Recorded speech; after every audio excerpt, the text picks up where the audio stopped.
I woke up at 5 each morning. The room felt dark and cold. The heater did not work. Cold air came under the door.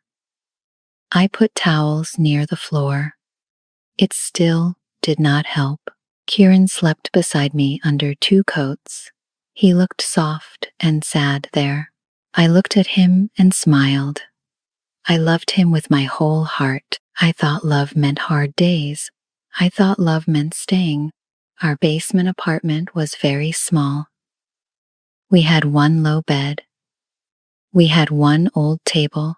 We had two plates and cups. The window sat near the street. I saw shoes pass above us. At night, I heard cars outside. Water hit the small window.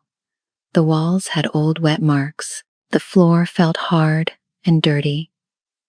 The light above us shook sometimes.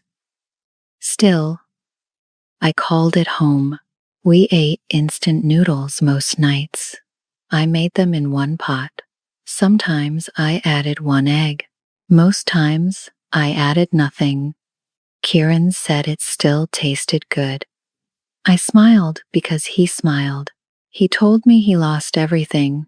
He said his business failed fast. He said his family left him. He said they hated weak men. He said they never loved him.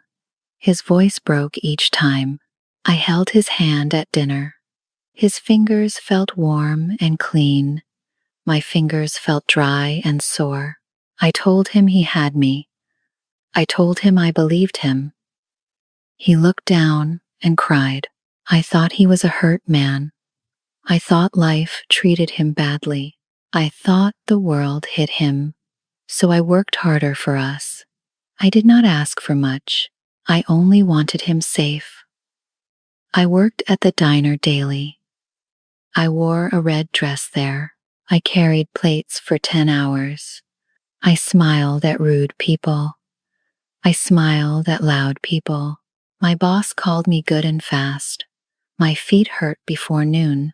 By 2, my toes burned. By 4, my heels hurt badly. By 6, my socks felt wet.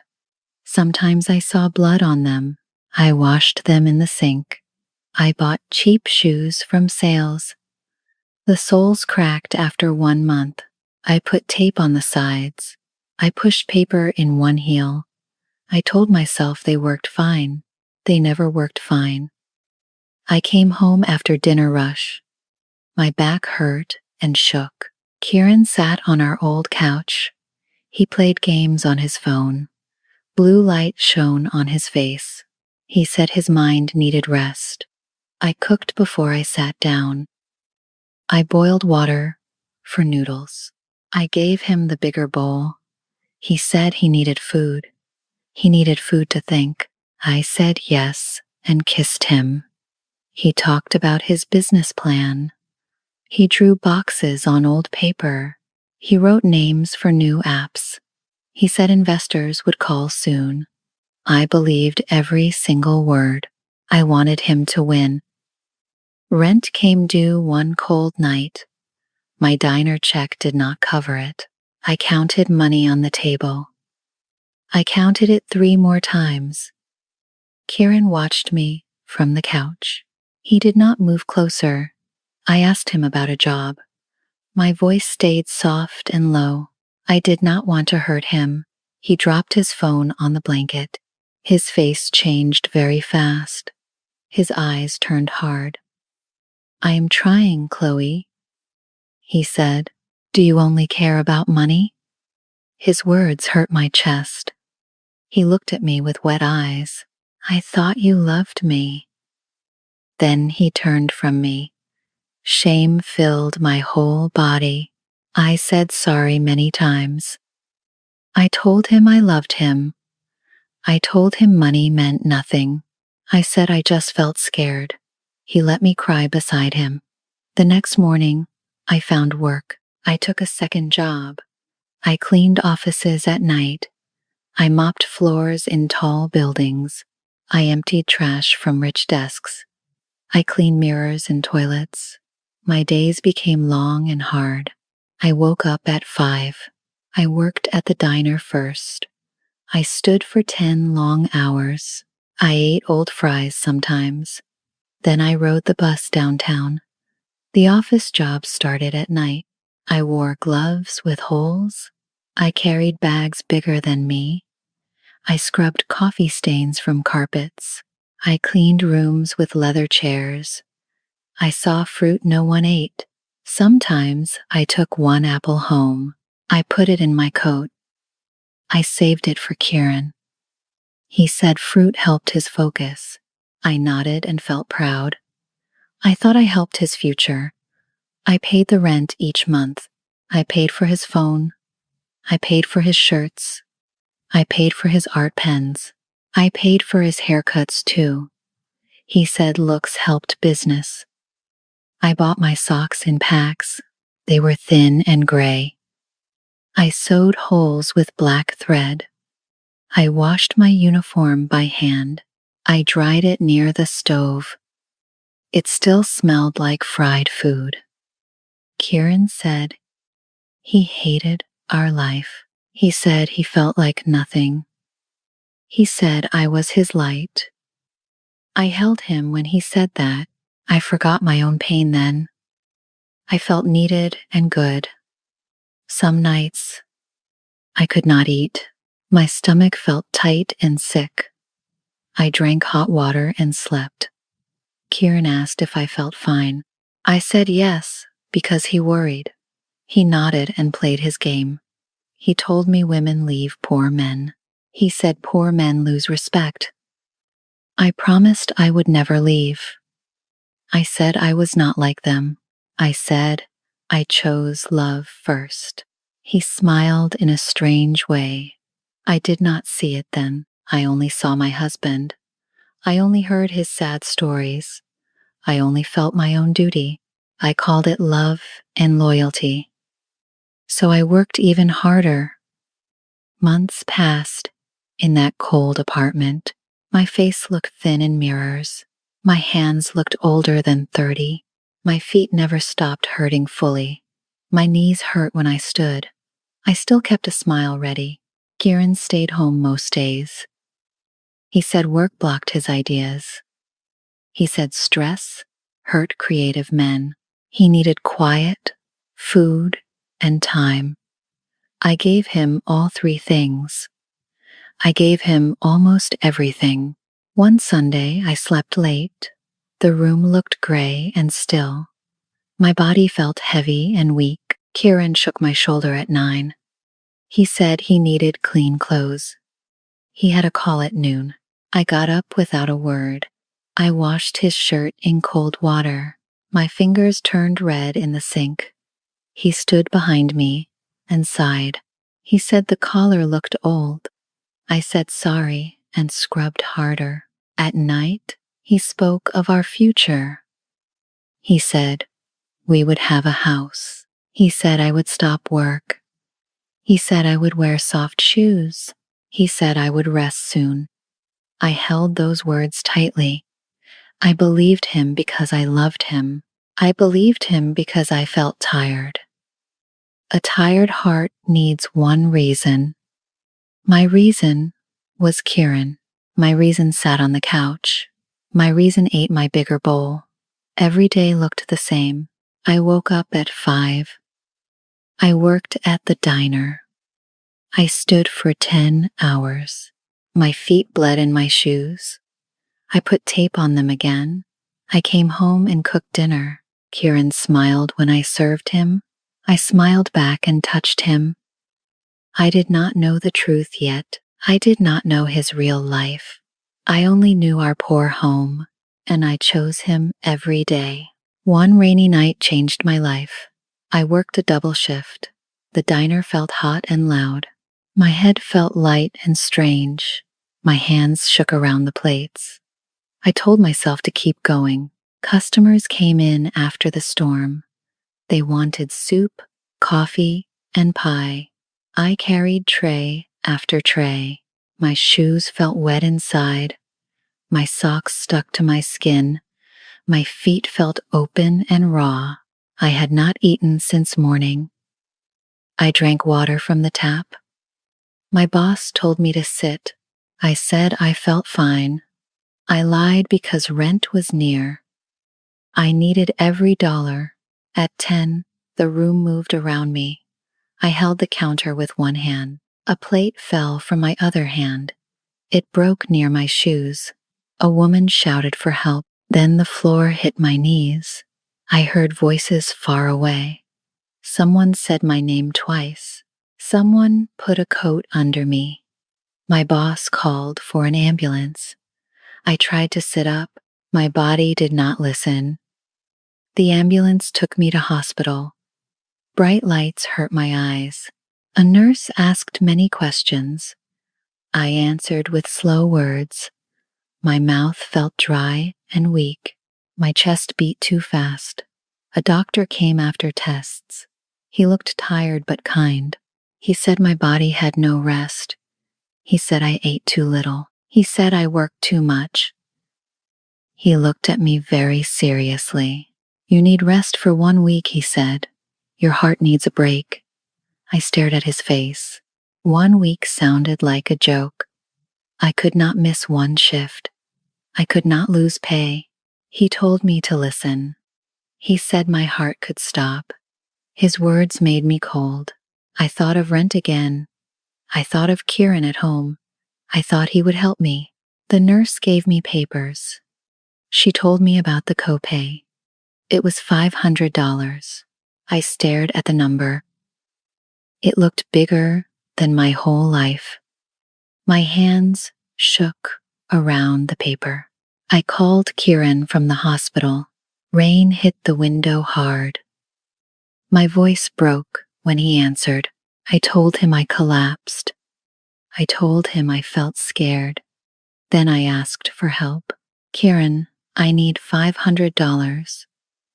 I wiped tears from my face. It is for the hospital. I waited for his soft voice.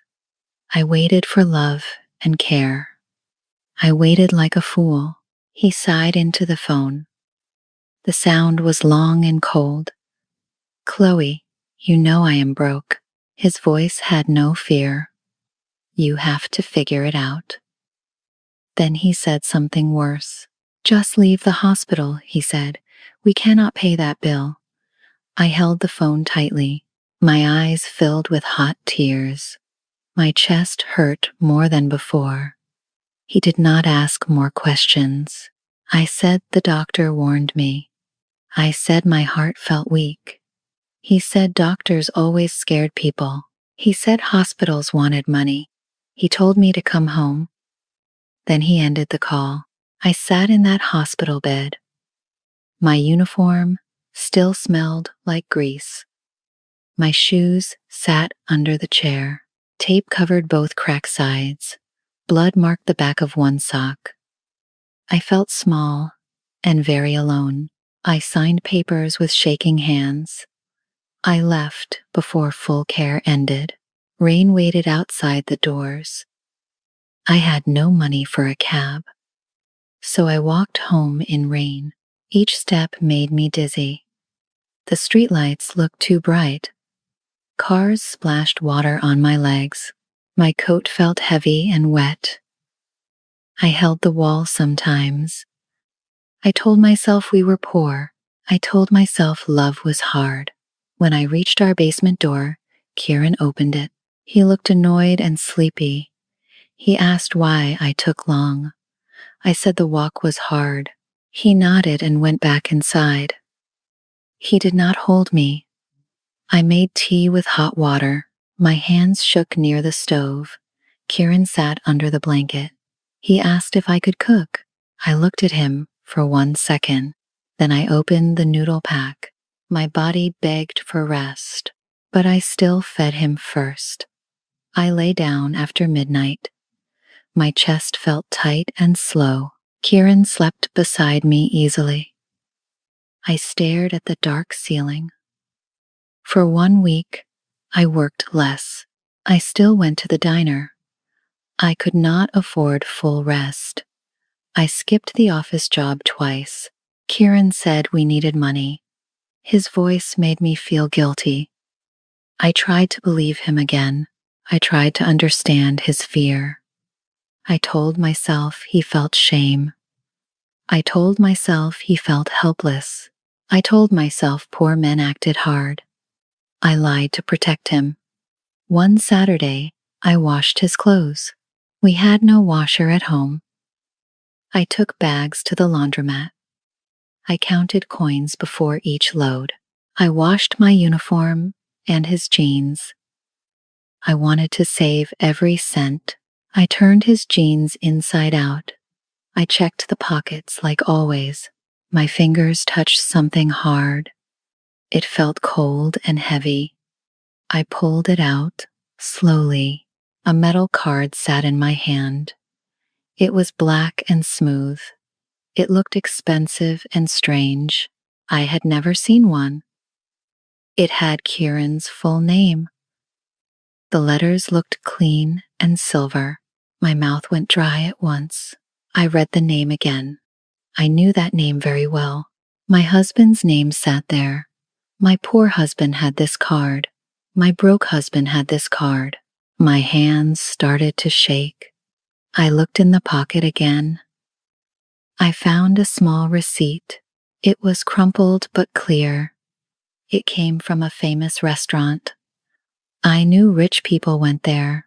I once cleaned its office tower. The total was $2,000. I stared at the number, $2,000 for one lunch. The date was also clear. It was the same hospital day. The same day I begged him. I held the receipt in silence. My body felt cold and sick. My knees almost gave out. I looked down at my shoes. Tape still held them together. Bloodstains sat near one heel. Then I looked at that lunch bill. $2,000 sat on paper. My hospital bill was $500. He told me to walk home. He told me to figure it out. He ate lunch like a king. I sat on the laundromat bench.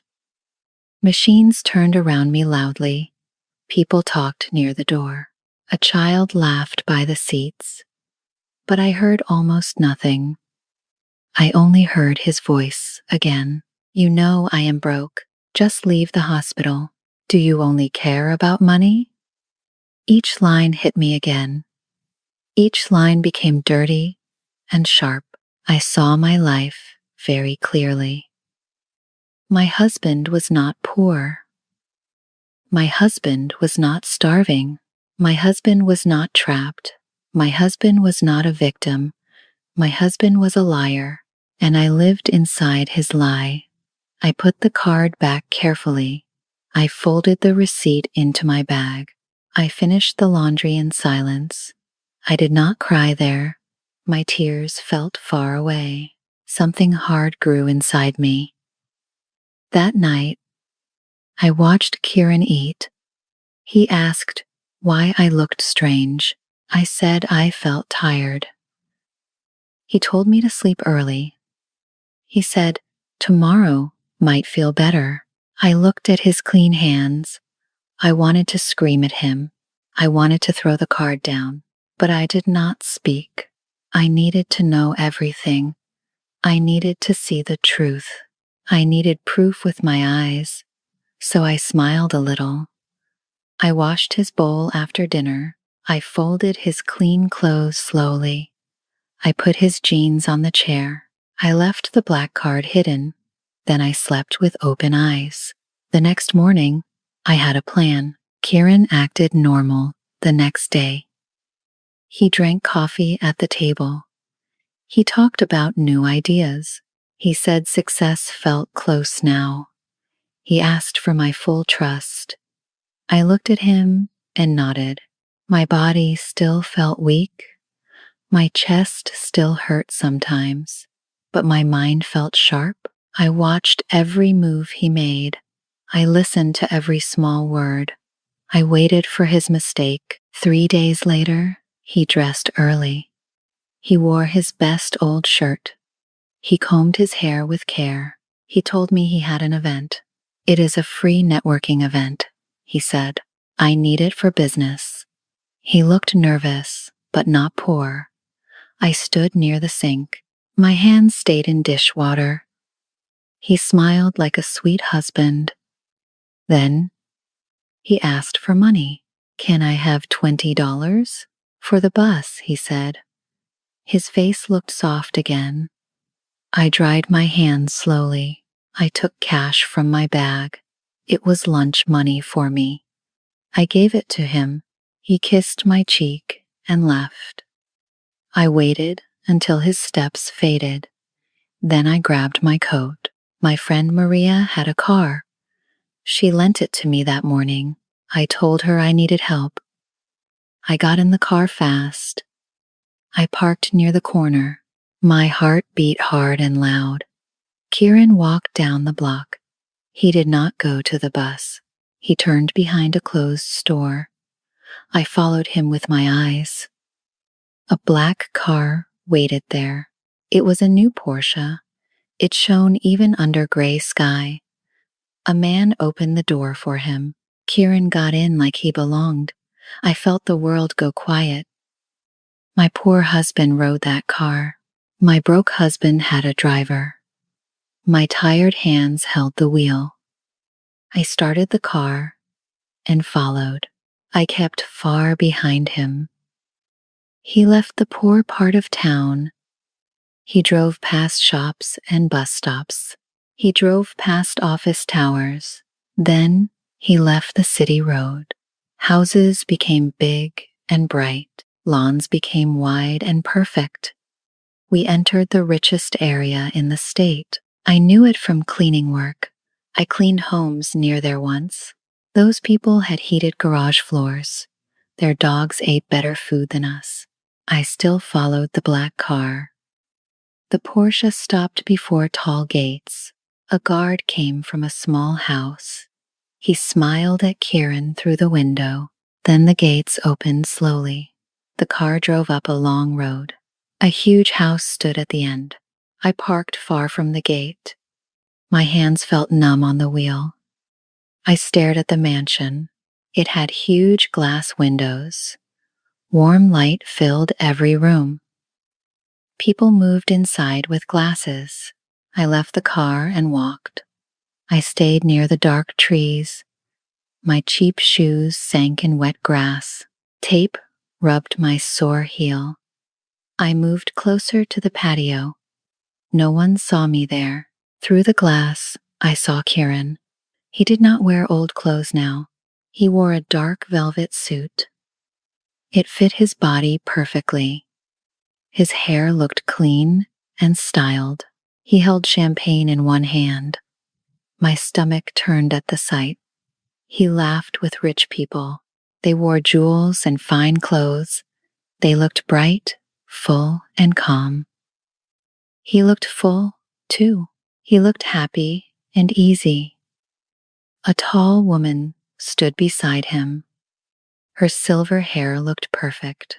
Her dress shone under the lights. I knew her from his stories. This was Camilla, his mother. He said she abandoned him. She touched his arm and laughed. She did not look cruel to him. She looked proud and amused. Kieran leaned close to her. He said something near her ear. They both laughed together. I moved closer to the patio.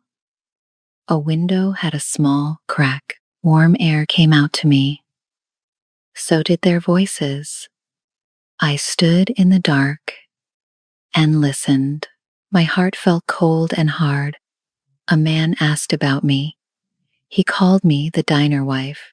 People laughed around Kieran. Kieran lifted his glass and smiled. His voice sounded proud and light. Then he spoke about my life. 3 years, Kieran said. She still knows nothing. His friends laughed again. I never spent 1 dime.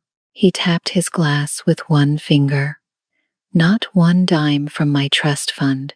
My breath stopped in my throat. I held the stone wall hard. Kieran kept talking and smiling. She works 3 jobs for me. He laughed like it was funny. She feeds me every night. A woman asked why he did it. Her voice sounded bored and rich. Kieran gave a small shrug. It started as a test, he said. I wanted real love. He drank more champagne. I wanted a woman without my money. He smiled like a good man. But now it is just fun. People laughed around him again. She is the best free maid.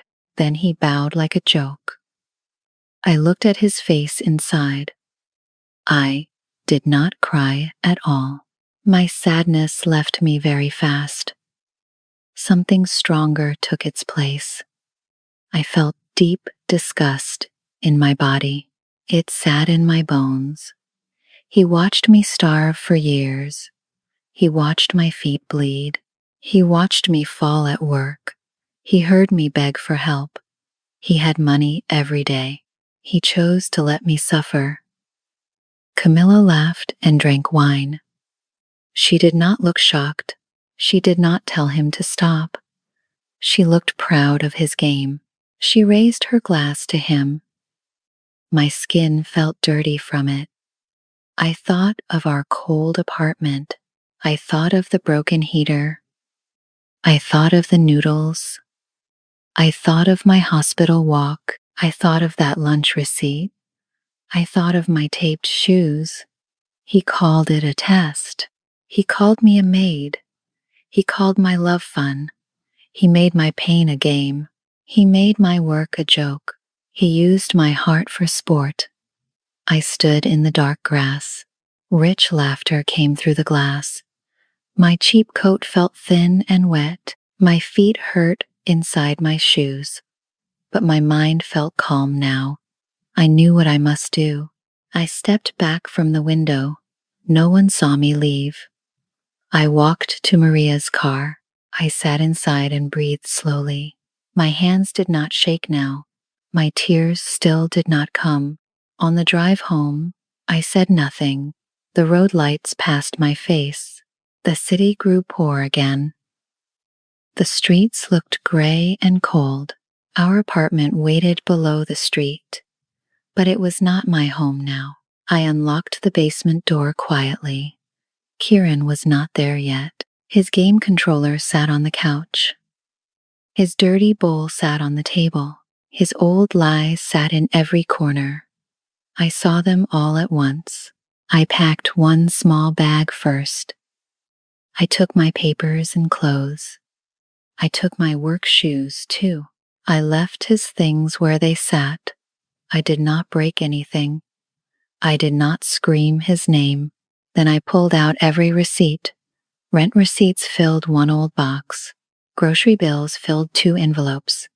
Phone bills sat in a folder. Clothes receipts sat in another bag. I kept everything for 3 years. I spread the papers on the table. I wrote numbers on a pad. Rent, food, phone, clothes, medicine, bus fare, shoes, laundry, heat. Every dollar had a place. Every month had a cost. The total grew and grew. My anger stayed cold and clean. I did not want revenge only. I wanted truth in public light. I wanted him to hear me. I wanted his world to hear. Kieran came home near midnight. He smelled like wine and sweet smoke. He said the event went well. He said he felt hopeful. I looked tired on purpose. I said I felt glad. He did not see the papers. I hid them under the bed. He kissed my forehead like before. His mouth felt false and cold. I let him think he won. I slept on the edge. The next evening, he had a gala. He called it a charity night. He said rich people cared about others. I almost laughed at that line. Instead, I asked no questions. I only waited for night. No one called it fun. His rich world saw him clearly. His game ended in that room. You laughed at my pain. Several guests stepped away from her. One older woman looked at me. Her face changed from shock to anger. "Is this true?" she asked Kieran. He opened his mouth, then closed it. That answer told everyone enough. Phones came out around the room. People took pictures of the papers. A man near the door left fast. Another guest called someone outside. Kieran's clean name broke in one night. I watched it happen with calm eyes. I put the microphone back down. My hands felt light now. My chest felt open and clear. I looked at Kieran one last time. His fake charm was gone. Only fear stood in its place. Then I walked out alone. No one stopped me this time. The night air felt cold, but it did not hurt me. My taped shoes touched the stone steps. I walked away from that house. I did not return to the basement. Maria waited near the road. She opened her car door. I sat beside her, in silence. Then I started to shake. She held my hand very gently. The next months were not easy. Kieran called me many times. I did not answer his calls. I found a lawyer with Maria. I gave her every paper. I told the full truth. The divorce went to court. Kieran tried to act hurt. He tried to call me greedy. He tried to say I knew. But I had receipts and records. I also had the black card proof. His friends did not protect him. Some spoke against him in court. The gala story spread very fast. Rich people hated public shame. Camilla stopped coming to meetings. Kieran sat alone with his lawyers. The judge looked at the papers. She looked at my old hospital bill. She looked at my work records. She listened to my story. Then she looked at Kieran coldly. I will never forget that look. I won a large payment. I also won my freedom. The money did not fix everything. My body still needed care. My heart still needed time, but I could breathe again. 1 year later, my life changed. I opened a small, beautiful cafe. It had warm lights and clean windows. It smelled like bread and coffee. I named it Chloe's Table. I paid every worker fairly. I no longer woke in fear. I wore soft shoes each day. My feet healed little by little. My hands looked stronger now. My face looked like mine again. I ate full meals without guilt. Jude worked as my head chef. He was 35 and quiet. He came early every morning. He worked hard without complaint. He respected every person there. He never made love a test. One morning, he brought me coffee. The cup felt warm in my hands. He smiled and asked about the menu. His voice was simple and kind. He did not play games with me. I liked that more than words. I looked down at my shoes. They were clean and soft. I looked around my cafe. Every table was full of life. I looked at Jude by the counter. Peace filled my chest slowly. Kieran pretended to be poor, but he had money all along. His house was rich and bright. His card could buy anything. But his love was empty. His heart gave nothing real. I built my own safe life. I built it with tired hands. I built it from the truth. I built it after betrayal. Now, my work feeds me too. Now my love starts with respect. So I tell my story now. Did someone play the victim with you? Did someone use your good heart? How did you take power back? Tell me in the comments below. If you love strong women, please like. If you love honest stories, please subscribe. This is Teddy English Stories. Thank you for hearing Chloe's story. See you next time.